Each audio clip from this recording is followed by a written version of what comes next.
నమస్తే, welcome to Leo. మనతో ఉన్నారు సీనియర్ జర్నలిస్ట్ హేమసుందర్ గారు. సార్ నమస్తే. నమస్తే అండి. సీనియర్ ఎన్టీఆర్ గారికి మొదట ఇచ్చినటువంటి ఒక పారితోషికం ఎంత, ఏంటి, ఎవరు అంటే చాలా రకాలైనటువంటి ఒక వార్తలు వస్తుంటాయి. కానీ మొత్తానికి ఆయనకే ఒక పారితోషికం ఇచ్చారు అంటే ఆ ప్రొడ్యూసర్ ఎవరు, ఏంటి అనేది దాంతోపాటు ఆవిడికి కొన్ని విశిష్టమైనటువంటి ఒక లక్షణాలు కూడా ఉన్నాయని చెప్పి అంటున్నారు. ఇంతకు ఎవరెవరంటే ఏం చెప్తారు? ఆవిడే ఈవిడండి మిర్జాపురం రాణి కృష్ణవేణి. ఇది పుస్తకం రాసే అంత పరిస్థితి వచ్చింది ఆవిడకి. మిర్జాపురం రాణి. ఓకే. అంటే మిర్జాపురం జమీందారు గారి రెండో భార్యగా చెప్పాల్సి వస్తుంది. ఆయన చెన్నైలో ఉండేవాళ్ళు. మిర్జాపురం మన నూజివీడు సంస్థానం అక్కడ దగ్గర మిర్జాపురం రాజావారు అంటారు. ఆయనకి కళలంటే మా అమితమైన ఆసక్తి. అలా సినిమా రంగంలో పరిచయమైన, ఆయన సినిమాలు తీస్తూ ఆ సినిమా రంగంలో పరిచయమైన ఈవిడితో ఈవిడిని పెళ్లి చేసుకున్నారు. మరి ఈవిడ ప్రత్యేకత ఏంటంటే మన దేశం సినిమా తర్వాత నా దేశం నుంచి తెలుగుదేశం వరకు ఒక చరిత్ర సృష్టించిన మహానాయకుడు ఎన్టీ రామారావు గారిని తొలిసారిగా సినిమా అవకాశం ఇవ్వటము, మరి తొలి పారితోషికం 250 రూపాయలు ఆయనకి ఇవ్వటం కానీ చేసింది కృష్ణవేణి గారే. వీళ్ళు కవర్ పేజీ మీద మిర్జాపురం రాణిని పెట్టారు, కానీ నటి, నిర్మాత, స్టూడియో అధినేత అని పెట్టుంటే బాగుండేది అనిపించింది. మిర్జాపురం రాణి కృష్ణవేణి గారికి మరి భగీరథ గారు, జర్నలిస్ట్ భగీరథ గారు, ఆయన ఎన్టీ రామారావు గారి చరిత్రను శకపురుషుడు అనే పేరుతో ఈ మధ్య రాశారు. ఎన్టీ రామారావు గారి మీద పుస్తకాలు రాశారు. దసరా బుల్లుడే నాగేశ్వర గారి మీద రాశారు. చాలా పుస్తకాలు రాశారు ఆయన పరిశోధించి ఈ పుస్తకానికి ఒక రూపురేఖలు తెచ్చి వాళ్ళు ఆవిష్కరించారు. ఇది ఆవిడకున్న చరిత్ర. ఏంటంటే భగీరథ గారు ఒక మాట అన్నారు. ఈ ముందు మాటలోనే ఆయన తను ఎందుకు ఆయన ప్రస్తావన చూసుకుంటే ఒకసారిగా, ఎందుకంటే నక్కినే నాగేశ్వర గారితో కీలుగురం సినిమా చేసింది కూడా మరి కృష్ణవేణి గారేని చెప్పాల్సి వస్తుంది. ఆవిడ బాలనటి, ఒక విధంగా చెప్పాలంటే గాయని, నిర్మాత, దాంట్లో హీరోయిన్. మరి ఈయన మిర్జాపురం రాణి శ్రీమతి కృష్ణవేణి అని ముందు మాట రాశారు భగీరథ గారు ఇక్కడ. దీంట్లో బేబీ ఎర్రన్శెట్టి కృష్ణవేణి. బేబీ అని ఎందుకన్నారంటే బాలనటిగానే సతీ అనసూయ సినిమాతో సినిమా రంగంలోకి వచ్చారు. తర్వాత రాణి మేకా కృష్ణవేణి అంటే మిర్జాపురం జమీందారు మేకా వాళ్ళు కాబట్టి ఆ మేకావారి ఫ్యామిలీ ఇంటికి వాళ్ళది మేకా కృష్ణవేణి గారు. శ్రీమతి చిత్తదల్లు కృష్ణవేణి.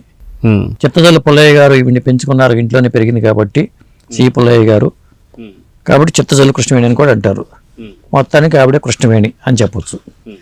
ఇక ఈ పుస్తకంలో భగీరథ గారు చేసిన ప్రయత్నం ఏంటంటే ప్రధానంగా 2 ఫోటోలు ఈయన మొదట్లోనే ముద్రించారు. ఈయనే జమీందార్ గారు, మిర్జాపురం రాజావారు.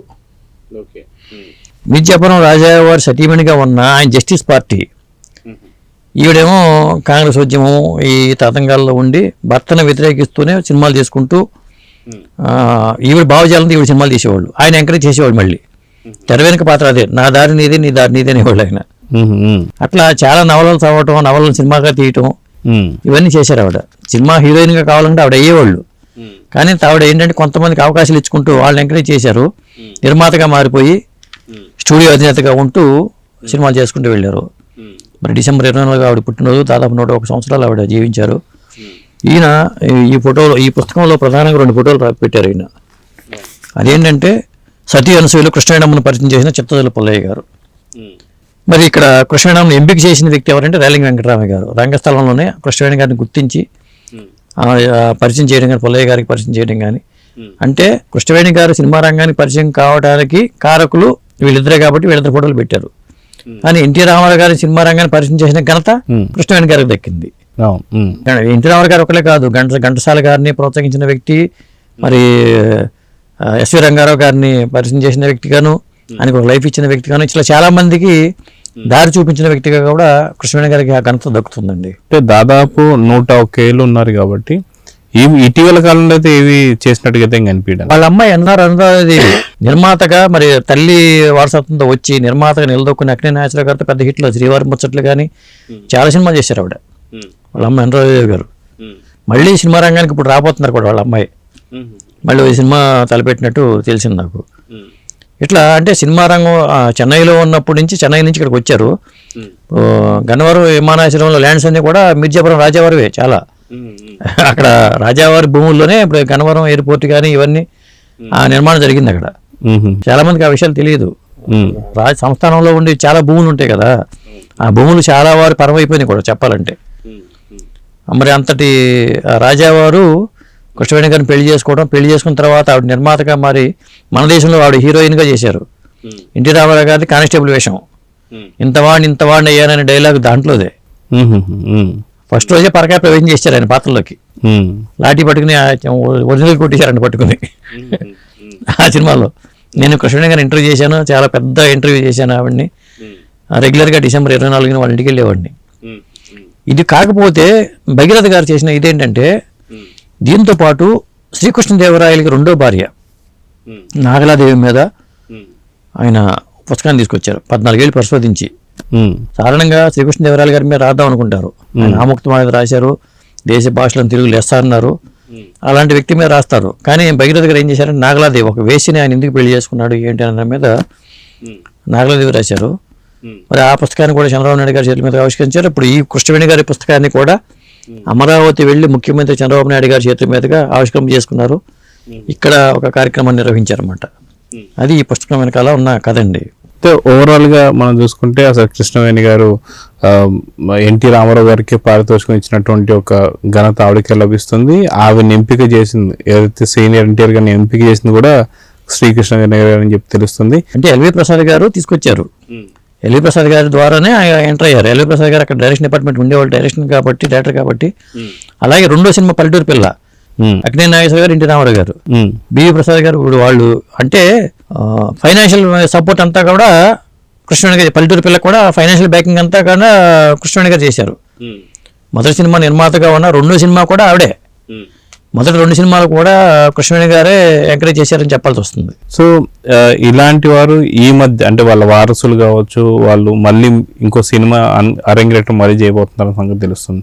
సో ఇప్పుడు వాళ్ళ ఫైనాన్షియల్ స్థితి ఎలా ఉంది? ఎందుకంటే మనం చూసాం గతంలో ఉన్నటువంటి ప్రొడ్యూసర్లు కాస్త సొంత ఇల్లు లేనటువంటి పరిస్థితి. కానీ వీరు మిర్జాపురం సంబంధించినటువంటి యువరాణి గారు కావచ్చు, అదేవిధంగా చూసుకుంటే ప్రొడ్యూసర్ గారు కావచ్చు, వాళ్ళ ఆర్థిక స్థితిగతులు ఎలా ఉన్నాయండి? వాళ్ళకి ఒకటండి, దేనికి లోటు లేకుండా ఉన్నారు. వాళ్ళు హ్యాపీగా ఉన్నారు, దేనికి లోటు లేదు.